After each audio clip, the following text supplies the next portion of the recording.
বছরের পর বছর ধরে যে প্রথা চলে আসছে, আপনাদের সঙ্গে বছরে একবার রাষ্ট্রপতি মিলিত হন, কিন্তু গত বছর যে সরকার ছিল ক্ষমতায় তারা রাষ্ট্রপতিকে বঞ্চিত করেছে। আমি দুঃখের সঙ্গে আজকে আপনাদের সামনে উপস্থাপন করছি। বর্তমান রাজনৈতিক সরকার, গণতান্ত্রিক সরকার নির্বাচিত হবার পরে সেই প্রথাকে আবার চালু রেখেছেন।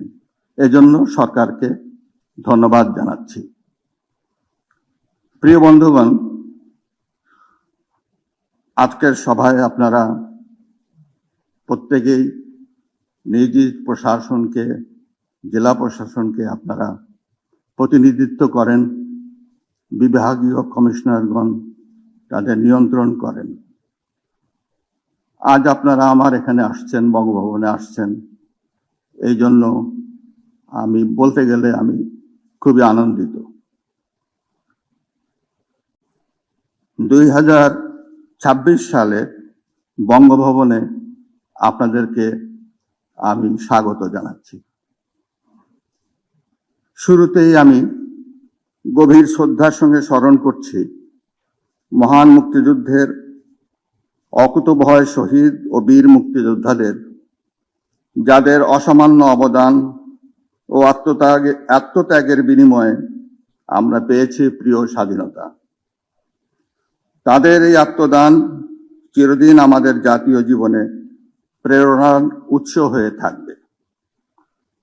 আমি বিনম্র চিত্তে স্মরণ করছি মহান স্বাধীনতার ঘোষক শহীদ রাষ্ট্রপতি জিয়াউর রহমান বীরোত্তম, মহান মুক্তিযুদ্ধের সকল বীর সেনানী, সংগঠক ও জাতীয় নেতৃবৃন্দকে, যাদের অবদান অবশ্যই অনস্বীকার্য।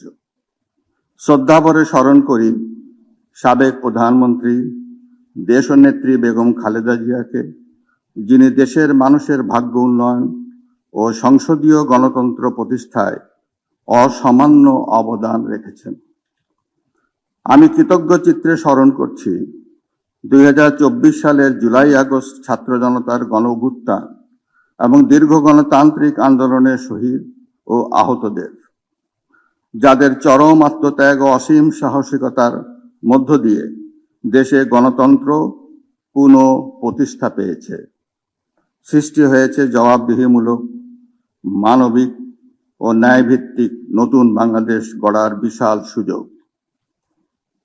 প্রিয় বিভাগীয় কমিশনার ও জেলা প্রশাসকবৃন্দ, সম্প্রতি অনুষ্ঠিত ত্রয়োদশ জাতীয় সংসদ নির্বাচন অবাধ, সুষ্ঠু, নিরপেক্ষ ও শান্তিপূর্ণ পরিবেশে আয়োজনে মাঠ প্রশাসনে আপনারা দক্ষতা, সততা ও পেশাদারিত্বের সঙ্গে দায়িত্ব পালন করেছেন, সেজন্য আমি আপনাদের সাধুবাদ জানাই। জেলা প্রশাসক সম্মেলনে সরকারের নীতি নির্ধারণ ও বাস্তবায়নের মধ্যে এক গুরুত্বপূর্ণ সেতু বন্ধন। মাঠ প্রশাসনের অভিজ্ঞতা, সমস্যা, সম্ভাবনা ও করণীয় বিষয়ে কার্যকর মত বিনিময়ের এক সুবর্ণ সুযোগ। প্রিয় জেলা প্রশাসকবৃন্দ, দীর্ঘ অপশাসনের অবসানের পর সঙ্গতভাবেই এই নতুন সরকারের কাছে সাধারণ মানুষের প্রত্যাশা অনেক বেশি। একটি দায়িত্বশীল, স্বচ্ছ ও সেবামুখী প্রশাসন প্রতিষ্ঠার মাধ্যমে জনমানুষের প্রত্যাশা পূরণ করা জরুরি। বর্তমান সরকার ইতিমধ্যে জনগণের কল্যাণে বিভিন্ন উদ্যোগ গ্রহণ করেছে। এজন্য আপনাদেরও সরকারের নেওয়া বিভিন্ন প্রতিশ্রুতি, কর্মসূচি, নীতি ও প্রকল্প বাস্তবায়নে সচেষ্ট হতে হবে। জনস্বার্থকে অগ্রাধিকার দিতে হবে। আর এসব উদ্যোগের সুফল যাতে প্রকৃত উপকারভোগীদের কাছে যথাসময়ে পৌঁছে তা নিশ্চিত করাও আপনাদের দায়িত্ব। আপনারা মাঠ পর্যায়ে সরকারের প্রত্যক্ষ প্রতিনিধি। মনে রাখতে হবে, সবকিছুর উপরে আপনারা জনগণের সেবক। সাধারণ মানুষের দুঃখ, দুর্দশা, সমস্যা ও অভিযোগ শুনতে নিয়মিত সময় দিবেন এবং সুরাহায় তা সক্রিয় থাকবেন এই কামনা করি।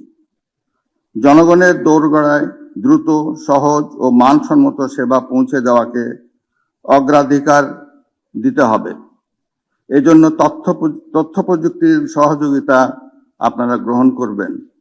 সকল সরকারি বেসরকারি সেবা দানকারী প্রতিষ্ঠানগুলোর সেবাও যেন কোনো বাধা বিঘ্ন ছাড়াই সঠিকভাবে মানুষের ঘরে ঘরে পৌঁছে দেওয়া যায়, সে লক্ষ্যে আপনারা তৎপর থাকবেন বলে আমি আশা করি। প্রিয় জেলা প্রশাসকবৃন্দ, দেশের প্রত্যেকটি অঞ্চলের নিজস্ব বৈশিষ্ট্য, ঐতিহ্য, সমস্যা ও সম্ভাবনা রয়েছে। আমি অনুরোধ করব, দায়িত্ব পালনের ক্ষেত্রে আপনারা প্রাতিষ্ঠানিক অভিজ্ঞতা ও স্মৃতিকে কাজে লাগাবেন। আধুনিক ধ্যান ধারণা, লাক্সই সমাধান ও উদ্ভাবনী চর্চাকে নিয়ে এগিয়ে যাবেন। জনগণের সক্রিয় অংশগ্রহণ ছাড়া টেকসই উন্নয়ন সম্ভব নয়। তাই উন্নয়ন পরিকল্পনা গ্রহণ ও বাস্তবায়নে জনগণের সম্পৃক্ততা নিশ্চিত করবেন এবং তাদের মতামতকে গুরুত্ব দিবেন। প্রিয় কর্মকর্তাবৃন্দ, মধ্যপ্রাচ্যের চলমান উত্তেজনা ও যুদ্ধের ফলে সারা বিশ্বে জ্বালানি সংকট তৈরি হয়েছে। উদ্ভূত পরিস্থিতিতে বিদ্যুৎ ও জ্বালানি সংকট নিরসনে সরকারের গৃহীত সিদ্ধান্ত মাঠ পর্যায়ে বাস্তবায়নে সদা সজাগ থাকবেন। অবৈধ মজুতদারি রোধ এবং দ্রব্যমূল্য সহনীয় পর্যায়ে রাখার জন্য নিয়মিত বাজার মনিটরিং সহ অন্যান্য কার্যক্রম আরও জোরদার করতে হবে। সরকারি অর্থের সর্বোচ্চ সদ্ব্যবহার নিশ্চিতে সম্পদের সঠিক ব্যবহার, অপ্রয়োজনীয় ব্যয় হ্রাস এবং উন্নয়ন প্রকল্প বাস্তবায়নের বিষয়টিকেও নিয়মিত তদারকি করবেন। প্রিয় জেলা ম্যাজিস্ট্রেট বৃন্দ, তথ্য প্রযুক্তির দ্রুত বিকাশ আমাদের দৈনন্দিন জীবনযাত্রা সহজ করার পাশাপাশি আর্থসামাজিক উন্নয়নে ব্যাপক ভূমিকা রাখছে। কিছু দুর্বৃত্তরা এর ভয়াবহ অপব্যবহার করছে, ফলে সামাজিক যোগাযোগ মাধ্যম ও অনলাইনে বিভিন্ন অপরাধ সংগঠনের প্রবণতা দিন দিন বাড়ছে। স্থানীয় পর্যায়ে অপতথ্য, ভুয়া তথ্য ও গুজব ছড়িয়ে সামাজিক বিশৃঙ্খলা সৃষ্টি, জাতীয় ঐক্য ও সংহতি বিনষ্টের অপতৎপরতায় ব্যাহত হচ্ছে। সুধী সমাজ ও আইন শৃঙ্খলা সংস্থাসমূহের সঙ্গে সমন্বয় করে এ সকল অপরাধ কঠোর হস্তে দমনে সচেষ্ট থাকবেন বলেই আমি আশা করি। প্রিয় জেলা প্রশাসকবৃন্দ, গ্রামীণ বিরোধ ও মামলা মোকদ্দমার বেশিরভাগ এখনো জমি জমা সংক্রান্ত। তাই ভূমি ব্যবস্থাপনাকে আরো দক্ষ, আধুনিক, জনকল্যাণমুখী ও জবাবদিহিমূলক করে গড়ে তুলতে আপনারা সচেষ্ট হবেন। যে কোনো অনিয়মের বিরুদ্ধে কঠোরভাবে ব্যবস্থা নেবেন। আবাসন, শিক্ষা, স্বাস্থ্যসেবা, কৃষি নির্ভর শিল্প, বিদ্যুৎ, গ্যাস, নিরাপদ পানি ও স্যানিটেশন এসব মৌলিক সেবা জনগণের দোরগোড়ায় পৌঁছে দিতে সংশ্লিষ্ট সকল দপ্তরের কাজ তদারকি করবেন। নারী ও শিশুসহ সমাজের পিছিয়ে পড়া জনগোষ্ঠীর উপর যে কোনো ধরনের সহিংসতা প্রতিরোধে সর্বোচ্চ গুরুত্ব দিবেন। লিঙ্গভিত্তিক অপরাধ, নারী নিরাপত্তা ও প্রান্তিক পর্যায়ে নারীদের ক্ষমতায়ন নিশ্চিতে আরো সক্রিয় হবেন বলে আমি আশা করি। যুব সমাজের দক্ষতা উন্নয়ন ও কর্মসংস্থান সৃষ্টির ব্যাপারে আপনারা আরো সক্রিয় হবেন। মাদক দ্রব্যের অপব্যবহার প্রতিরোধে সর্বোচ্চ কঠোরতা অবলম্বন করবেন। দুর্নীতি, সুশাসন ও উন্নয়নের প্রধান অন্তরায়। দুর্নীতির ব্যাপারে সরকারের জিরো টলারেন্স নীতি বাস্তবায়নে আপনারা আরো সচেষ্ট হবেন। মাঠ প্রশাসনের সর্বস্তরে স্বচ্ছতা, জবাবদিহিতা ও পেশাদারিত্ব প্রতিষ্ঠায় নেতৃত্ব দিবেন। প্রিয় বিভাগীয় কমিশনার ও জেলা প্রশাসকবৃন্দ, ইতিমধ্যে আপনারা